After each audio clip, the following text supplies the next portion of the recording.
अंदर चल रही है, बड़ा अच्छा होया, मुंडिया ने भी बड़ा शुगल लाया वे, बड़े डांस शांस होए ने, बड़े ढोल टमके होए ने।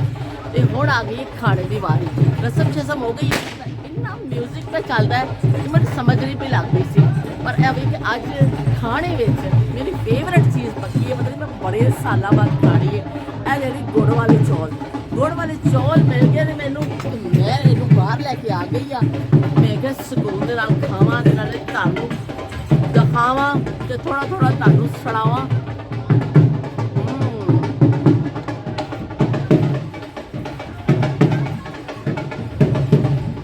गिरी ते सौंफ,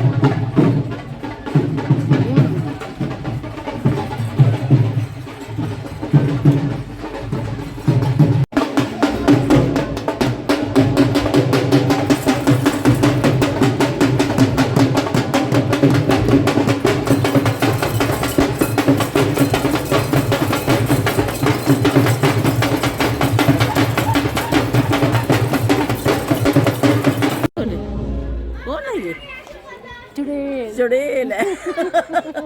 दो चुड़ेले यार, अंधेरा हो गया, मेहंदी का फंक्शन हो गया खत्म और चुड़ेला चली गया घर।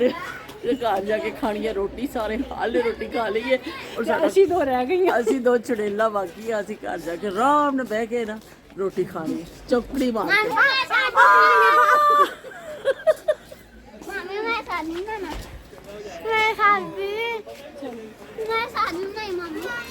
घर चल के बनाते हैं, अंधेरा ना नजर नहीं आएगा। घर चल, ठीक है, घर चल के बनाते हैं। चलो अब घर चल के बनाते, घर चल के काला चश्मा ला के बनाना। बस फिनिश हो गया काम, फिनिश हो गया, इसो के अंधेरा हो गया ना। हेलो हेलो हेलो हेलो, और जी अंधेरा हो गया वे, अंधेरा हो गया ते मेहंदी दी रस्म, मेहंदी दी रस्म बंदी खत्म हो गई। आज बड़ी मेहनत की है जवान ने, नच नच के ना थोड़ा हो गया मुंडा वेला पापा के, नच नच के।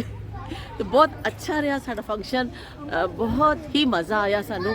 ते असी हुण जा रहे हैं घर और सुबह साड़ी रवानगी बरात दी, खासी देर भी हो गई है। तो असी हुण तुहानू इजाजत चाहते हैं। अल्लाह हाफिज़, ते रब रखा।